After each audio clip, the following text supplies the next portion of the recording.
Hi friends, ఇప్పుడు మీరు చూస్తున్న ఈ ప్రదేశం కొండ ప్రాంతం అంతా చాలా అద్భుతంగా ఉంది. మేము వెళ్ళే సమయం అయితే మధ్యాహ్నం 3 గంటలు కావస్తుంది. చుట్టూ మబ్బులు కమ్ముకున్నాయి. వర్షం వచ్చేటట్టుగా ఉంది. చూస్తే చుట్టూ అంతా గ్రీనరీ, అంతా కొండలు అన్నమాట. మేము అనుకోకుండా ఈరోజు ఇక్కడికి రావడం జరిగింది. కానీ మేము ఊహించుకోలేదు, మేము ఇంత ఎత్తైన ప్రాంతానికి చేరుకుంటున్నాము అని అస్సలు ఊహించుకోలేదు. ఆంజనేయ స్వామి గుడికని వచ్చాము. ఇది వచ్చేసి సంజీవిని పర్వతం అంట, ముండర్గి దగ్గర ఉంది. మేమైతే కారులో బయలుదేరి వచ్చాము. కానీ ఈ ప్రయాణం చూస్తుంటే మాకైతే అర్థం కాలేదన్నమాట. మేము ఎంత పైకి వచ్చామో తీరా ఈ చుట్టూ అంతా చూస్తుంటే మాకు అప్పుడు అనిపించింది మేము ఎంత ఎత్తైన ప్రదేశానికి వచ్చాము అని. ఒకసారి మాకు అయితే ఆశ్చర్యం వేసింది అనమాట. మనం ఇంత ఎత్తైన ప్రాంతంలో ఉన్నామా అనిపించింది. చూసారా, చుట్టూ అన్ని పెద్ద పెద్ద కొండలు ఉన్నాయి. కానీ మేము వెళ్తున్నది అతి పెద్ద కొండ అనమాట. ఈ ప్రాంతంలోనే అతి పెద్ద పర్వతం. దానిపైన ఇలా సన్నగా రోడ్డు ఉంది. అయితే చూసారా, మీకు కనిపిస్తుంది. కారు పక్కన సైడ్ అంతే ఉందన్నమాట.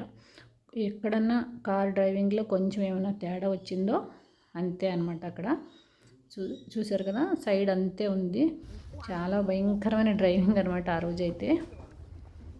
వర్షాకాలం అయితే కొండలు ఇరిగి పడతాయంటారు కదా, అలాగే ఒక పక్కన కొద్దిగా విరిగి కూడా పడింది.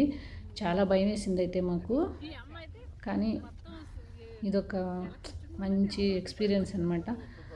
కింద నది కూడా వెళ్తుంది. చూసారు ఎంత బాగుందో. అయితే చూడటానికి అయితే చాలా అద్భుతంగా ఉంది. చూడటానికి కొంతమంది భయపడే వాళ్ళకైతే కొంచెం భయం వేస్తుంది. కానీ నేను ఎంజాయ్ చేశాను బాగా. చాలా అంటే చాలా ఎంజాయ్ చేశాను అనమాట. కార్ డ్రైవింగ్ చేసే వాళ్ళకి కూడా కొంచెం టెన్షన్గానే ఉంటుంది. ఈ రోడ్డు అలా ఉంది. వర్షాకాలం అయితే ఇక్కడికి రావడం అంత మంచిది కాదనిపిస్తుంది నాకైతే. ఎందుకంటే చూస్తున్నాం కదా మనం, కొండలు ఇరిగి పడిపోతూ ఉంటాయి. ఇక్కడ కూడా సేమ్ కొంచెం అలానే అనిపించింది. మాకు తెలియదు కదా, ఫస్ట్ టైం వచ్చాము. ఆ రోజు కూడా వర్షం పడుంది పొద్దున్న. ఏదో వచ్చేసాము. దేవుడి దయ వల్ల సేఫ్టీగానే పైకి వెళ్ళామన్నమాట. ఇంకా ఉంది అనుకుంటేనే దారి పైకి వచ్చేసాము. ఎలాగైతే చాలా అంటే చాలా ఎత్తైన ప్రదేశం అన్నమాట.